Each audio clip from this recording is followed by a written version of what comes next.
आरक्षण को लेकर हाई कोर्ट के फैसले के बाद सर्व आदिवासी समाज अब सड़क पर उतरकर आवाज उठा रहा है।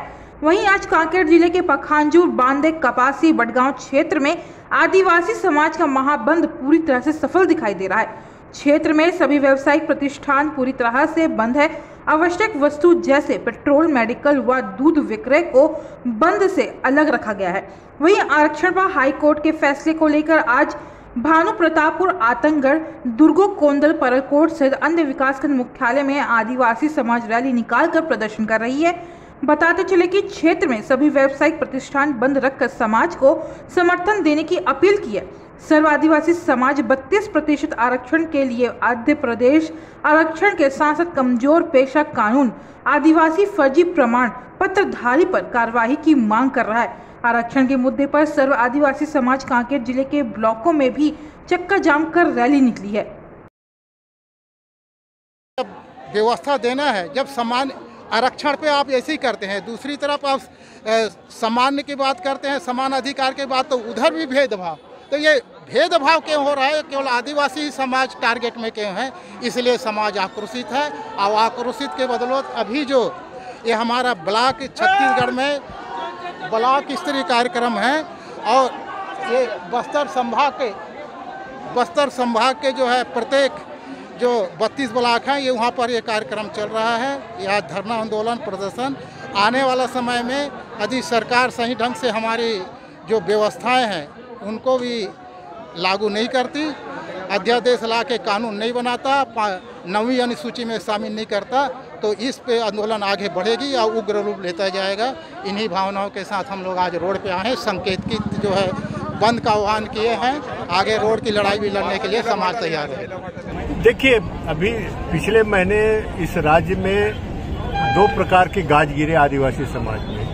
एक तो पेशा कानून का नियम जो राज्य सरकार ने बनाया है, पेशा कानून लागू कैसे हो इसका नियम बनना चाहिए। राज्य सरकार ने पेशा कानून को कैसे कमजोर करे इसके बाद के नियम बने हैं। इसके लिए आदिवासी समाज बहुत गुस्से में है। दूसरी बात, जो छत्तीसगढ़ हाई कोर्ट की जो फैसला आया है, जिसमें हमारी आरक्षण व्यवस्था तहस-नहस हो गई और भविष्य में हमारे बच्चों का पीढ़ी अंधकार में हो गया है। और ये कभी हम सोच भी नहीं सकते थे, क्योंकि संविधान के हिसाब से हमको 32% आरक्षण मिलना चाहिए और जिले की लोकल अलग आरक्षण की व्यवस्था, वो भी संविधान की व्यवस्था है। दोनों संविधान की व्यवस्था के बावजूद भी राज्य सरकार की बेवकूफ़ी के कारण, कमजोरी के कारण, नादानी के कारण, लापरवाही के कारण या जानबूझ के इस मामले को ठीक से नहीं लड़ा हाईकोर्ट से। अगर आप लोगों की मांगे जो पूरी नहीं होती तो आगे आप लोग क्या रणनीति रख रहे हैं? अरे देखते जाइए ना, देखते जाइए। ये हमारे लिए जीने और मरने का सवाल है आदिवासी समाज। तो जीने मरने का जहाँ सवाल होगा समाज के सामने, कुछ भी करने को। अरे हम अंग्रेज से लड़े तो ये कोस खेत की बोली है। यहाँ अपनी सरकार जो भी है, तो प्रजातंत्र में लड़ना तो कोई बहुत कठिन काम नहीं है।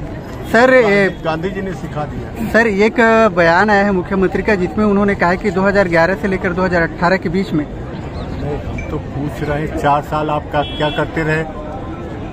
4 साल क्या कम समय होता है? किसी मुकदमे कहीं कमी थी तो उसकी पूरी करना वो सरकार को, चाहे वो 10 साल हो या 100 साल का रिकॉर्ड मिलता है, तो क्यों नहीं किया?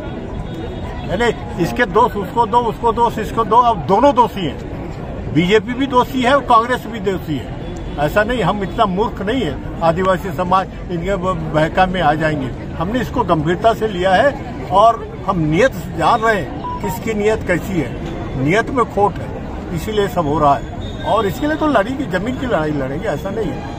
अरे भाई, संविधान में जहाँ व्यवस्था है, हम संविधान के आधार पर लड़ रहे हैं। ऐसा नहीं, कोई अलग से मांग तो हमारी है नहीं। पर जबरदस्ती हमारी रिजर्वेशन कटौती करना जो संविधान के व्यवस्था है, तो ये तो ठीक बात नहीं है।